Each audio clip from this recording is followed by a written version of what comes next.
Hello and welcome to the second video in our Spotlight on Safety series, corporate memory and learning from what has happened in the past and applying lessons to protect our industry for the future. I'm joined here today by Gemma and Hannah. Let's start by considering the role of learning in Britain's railways. What role does learning from our mistakes have? Learning from our mistakes is a central tenet of how Britain manages its railway. It's the reason why RSSB and RAIB were established. These organisations which are there to gather and codify safety insights and incidents to inform future practice. Our efforts have greatly improved the way we manage safety, but we could still be better. There are people among our workforce right now who possess this valuable knowledge that could benefit us all. But the question is, are we capturing it effectively or even at all before these people move on from the industry? Rail is in a position of transition right now. Why are periods of transition a concern for safety, and how can long-term employees help? Things often get lost in transitions. Ahead of the Great British Railway transition, we should take steps to make sure our corporate memory resources are safeguarded. We're fortunate that in our industry we have a lot of lifers, people who stay with us for many years. And they were there when many of the formative incidents of the last few decades happened, and they have great insights that they can share. We should act now to make sure those insights are not only preserved but applied, as becoming more proactive and less reactive is critical in managing safety risk of the now and the future.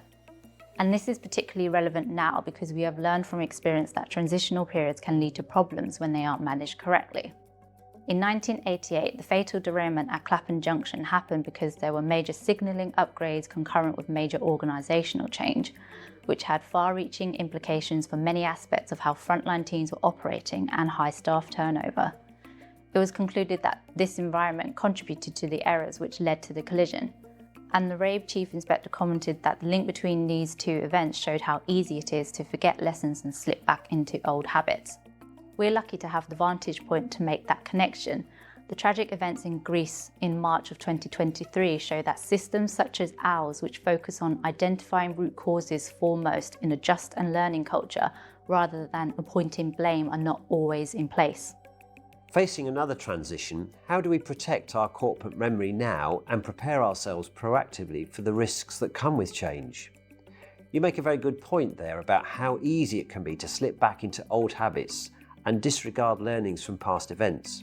From my perspective, as the industry faces another period of transition, the big question is around how we protect our corporate memory now and prepare ourselves proactively for the risks that will inevitably come with that change.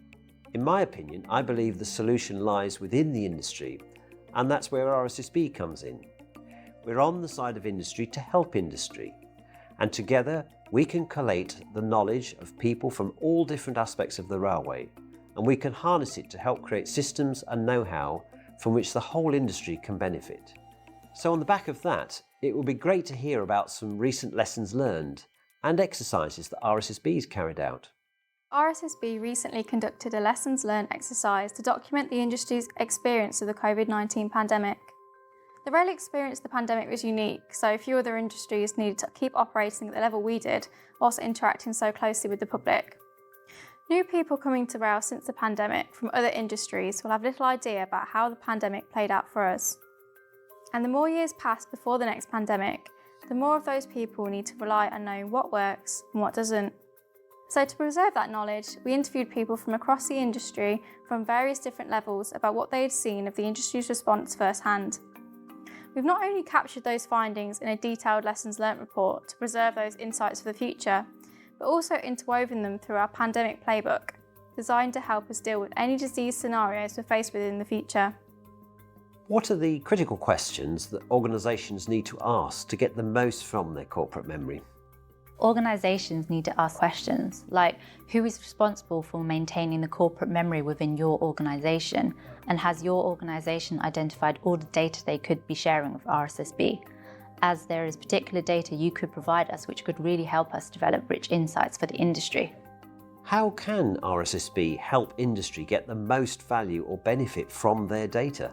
SMIS, our Safety Management Intelligence System, was developed to meet the industry need for a national database for recording health and safety events following the Clapham Junction disaster. And it has been successful for over 25 years, and we are continuously developing and improving how we collect and provide safety data for the industry. We can use this information from SMIS to start moving towards the future, gaining insights about historical or present trends we are or aren't aware of. And once we can see that wider picture, we can support industry with network-wide risk-based intelligence, and this is why it's beneficial to share that data. Times of change can present opportunities as well as challenges. Are there any opportunities for improving safety in the industry at this time of transition? As the industry changes, we have the opportunity to take a more holistic view of safety. Strategies which integrate a strong safety culture, risk management, data analysis, technology adoption and collaboration will allow us to identify and mitigate safety risks before they become incidents or even accidents. But the risk environment is not static, and in an environment full of emerging and dynamic risks, we must ourselves be agile in our response. That addresses likely future issues that we already know about based on our learning from corporate memory. What about other potential future issues? So rail needs to be better at anticipating potential issues and act to reduce the risks associated with future changes. RSSB's Future Lab is undertaking a programme of future-orientated research and engagement. They are developing approaches and workshops to identify and consider emerging and future risks to rail more effectively to support long-term strategic planning and development. This will be through working with industry groups such as National Freight Safety Group and Asset Integrity Group. Their team will be working with their members to explore ideas on different kinds of emerging risks, how they may evolve and their potential impacts. Gemma and Hannah, thank you very much for your time today. That was really insightful. Thank you. Thank you. Our discussion today shows that RSSB is leading the industry with its research tools and Future Lab to help rail use its wealth of corporate memory. By working together to capture that knowledge, we have the opportunity to prepare and be more resilient and to keep pace with the changes within and around our industry.